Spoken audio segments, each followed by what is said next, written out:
Hi, I am Camille on William Street, and this week we're going to talk all about batting. And I know you thought, why does batting matter? I don't even see it. But I promise you, stick around and we're going to share all sorts of tips and tricks on how to pick out the best batting for your project. So when you've got your quilt and you've spent all the time picking out the fabric, and you've spent the time picking out the pattern, and you've spent all the time piecing it, and you've even decided how you're going to quilt it, or you're going to send it, who you're going to send it off to be quilted, you're done with all the decisions, right? Wrong. There is one more decision you need to make, and it actually will play into your quilt quite a bit, even more than you probably think, and that is the batting that is going to go inside of your quilt. So what I've done today is we brought lots of different options, and we're going to go through and show you each one of them and give you kind of some of the benefits to using each one and why you might want to use that one in your project.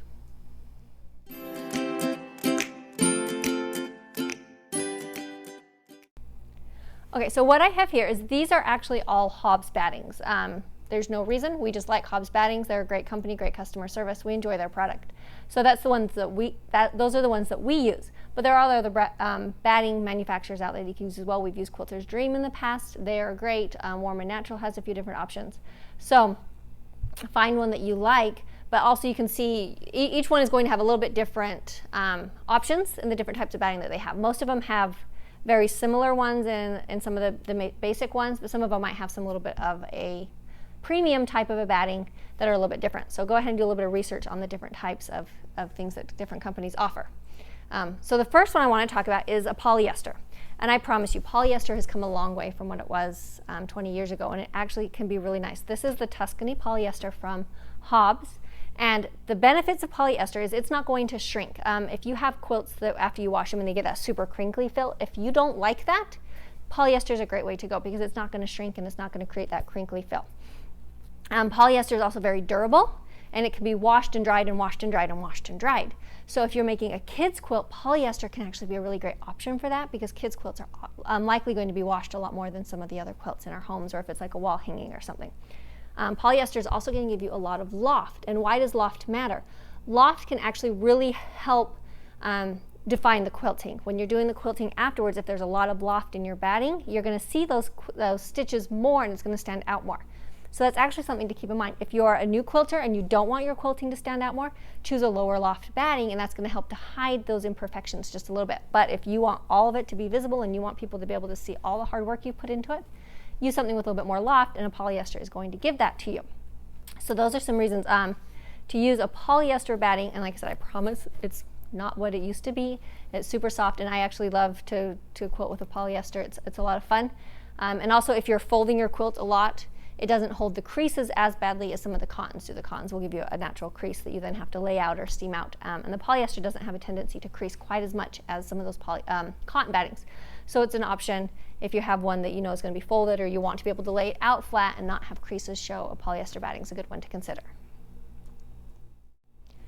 Okay, so the next batting I have here is your Purist. This is 100% cotton batting. A lot of people only like to quilt with cotton. They only like to quilt with cotton batting. They only like to quilt with cotton thread. If you are that person, obviously a cotton batting is your choice. But even in just the cotton batting, there are some different options you have. The loft is a lot lower. It's going to shrink. It's going to give you that crinkly quilt look. But you can also get different lofts in your batting. There are some thinner lofts. There are some thicker lofts. So that's going to determine the weight. Cotton is actually probably the heaviest batting that's out there, so you're going to have a heavier quilt if you're using cotton. So if you get a thicker loft, it's going to help define the quilting more, but keep in mind that it's also going to make your quilt heavier. So cotton batting is obviously, that's probably one that everyone has heard of and everyone's used, and this is one that a lot of people go to originally when they start quilting. So obviously cotton batting is a great choice as well. Just keep in mind that it's going to be a little bit heavier, and you're going to have, depending on how much quilting you want to show, pick which loft you want to use, and if you want that crinkly look, go cotton. It's great. The next type of batting is a cotton poly batting. This one is also very common, and you can usually find it at any of your quilt stores pretty easily. And a cotton poly batting, this one is an 80-20 blend. You can also, I know some people make a 70-30 blend. Cotton poly batting does have a little bit more of a loft, so it's nice if you want just a little bit more than the cotton, but you don't want to go with the super loft of a full polyester, or you don't want a full polyester. The cotton poly is a good choice. It's also going to be super durable. It has a little bit of a bigger quilting space, which is something you do need to keep in mind. Each of these battings is going to tell you on the package what your quilting space needs to be. So, and that's going to help prevent it from piling and losing issues as you wash it and wash it and wash it. It's not going to break down if you as quickly if you make sure to quilt it within the recommended space. So cotton poly is super durable. It has a little bit of loft. It's a little bit lighter, so as you wash it, it's going to be a little bit cozier. It's cuddlier than a pure cotton, and it is still going to shrink, so it's going to still give you that crinkly quilt look. The only one that doesn't really shrink at all is going to be the polyester. So if you don't want any crinkly quilt, that's going to be the only option. The rest of these are going to have some form of that crinkly quilt look. So yeah, so the cotton poly, it's great. We use this one a lot. Super easy to quilt on. Great for kids' quilts if you don't want, like I said, just the full polyester. It gives a little bit more warmth than the polyester does, and it stays a little bit snugglier than just the cotton. Like I said, it's a little bit lighter weight, so it's not quite as heavy. The quilts aren't going to be quite as heavy when you're done with it. Okay, so the next batting I have is my absolute favorite batting, and this is a cotton wool, and I believe it is an 80-20 mix. So you have 80% cotton, 20% wool. And what this does is it gives you, it has that little bit more loft. It adds a little bit more warmth, and also it makes your quilts snuggly. I have a quilt that I didn't realize I loved this one as much, but I wanted a little bit more loft with it, and then I washed that quilt. And it gets softer and softer and softer each time I wash it. And it is the snuggliest quilt, and the one that's kind of like the go-to one that everybody grabs when they're snuggled up on the couch. So it's now what I do all of my own personal quilts out of. It gives me a little bit of loft, but stays snugly, and it's super lightweight and totally washable because of the cotton wool blend. You can throw it in the washer, either line dry or a low heat tumble, and it's going to be just fine. So if you haven't tried a cotton wool or something with a little bit of a wool in it, this is a good one to start with. It doesn't have a lot of loft, but it has a little bit more loft, so it's going to give you a little bit of definition, but not tons of definition. But if you want a snuggly quilt, this is my go-to batting for snuggly quilts. Okay, next we are in kind of more what's thought to be the premium battings, and this is wool. And as you can see, wool has a lot of loft. This is a queen size, so there's a lot of it here. But wool has definitely the loft that you're going for. So if you want like ultimate definition in your quilting, wool is a fantastic one to use.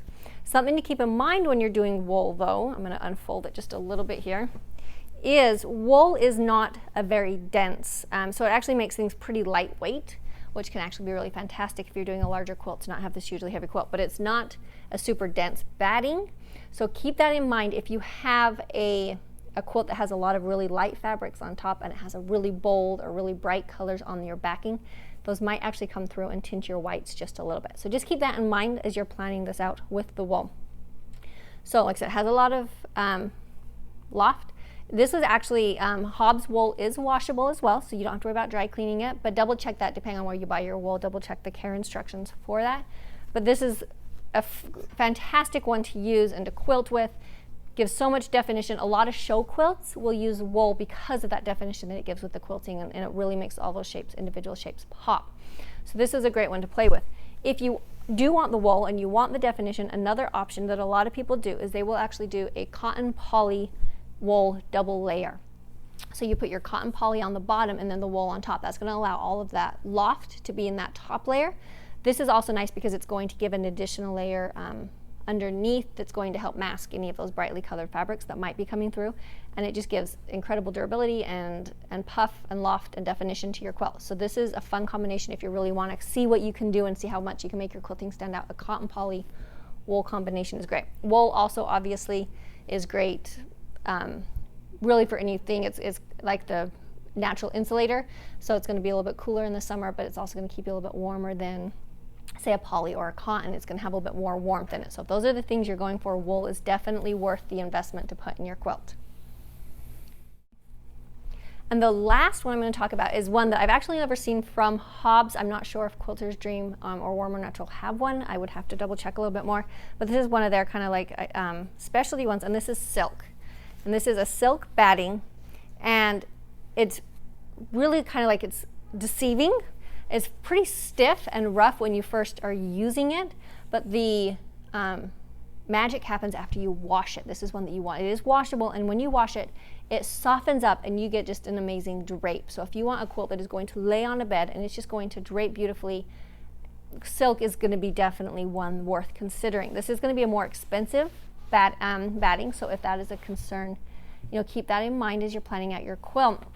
But it's going to be ultra soft, fantastic drape, and it does have a little bit more loft than your cotton, but it's pretty similar to about the same loft as a medium cotton batting. So you're going to see some of that definition, but it's really going to be after you've washed, like I said, in that drape and how the quilt lays afterwards, that you're going to see the magic of this silk. So go ahead, like I said, if that's something you're interested in, try that out. So what I recommend doing when you're doing batting and testing them out for the first time is you can actually make little sample squares. So these are just some little demos that I made, and it allows you to feel it, see how it quilts, see what the loft looks like. They've all got a little label. Eventually they'll have a permanent label. And it just goes through the different types of batting that you can use, and so that you then have a sample portfolio, so that when you're deciding, okay, what do I want to do my quilt, you have these things that you can look at. I do want to make one quick comment. I don't have a full sample here of this one, but this one is, you can see, has black in it. And you might think, well, why would I know black is only on black quilts? But black batting can also be kind of a little magic trick. If you have a quilt that has a white background, but it has a lot of colorful pieces, I'm sure you've noticed you can get those little tiny colored threads that show up behind your white. They will come through and they will show. But if you put a black batting behind those, they're going to disappear. You're not going to see them, and it's going to give a very uniform look. So something to play with, and it's a little bit of a magic trick there with the black batting. So it doesn't have to just be for dark quilts. So like I said, I've got all these different samples, and you can make small samples. You can do little blocks. You can just do whole cloth quilts like I've done here. And it just allows you to really play with the different battings. I didn't know that I loved cotton wool until I did this. I made a little sample out of the cotton wool, and now, like I said, threw it in the wash once, and now it's my absolute favorite. So try it out. Don't be afraid to play with the different battings. So as you can see, what you put inside your quilt will actually make a difference in how the overall quilt looks and how the final product comes out. So take a few minutes, test out some different battings, talk to your local quilt shop, see what options they have, try some different things, and see what you love and see what look you're going for, and make the right choice to go inside the quilt after all that time and energy and money you've put to make the outside look fantastic. And you're going to really be, you'll be a lot more pleased with the different things that you can do and the different looks that you can achieve, simply by changing what goes inside. So if you have any questions, go ahead and leave a comment, send us a question, send us an email. Of course, if you liked what you saw, subscribe, hit the like button, let us know that you're appreciating what we've got here. If there's anything specific that you want to hear more about that we might be able to help with, definitely let us know. We want to make information that's useful for you. Check us out on Instagram and Facebook, where you can see all the projects that we're working on. And we will see you next week. Bye.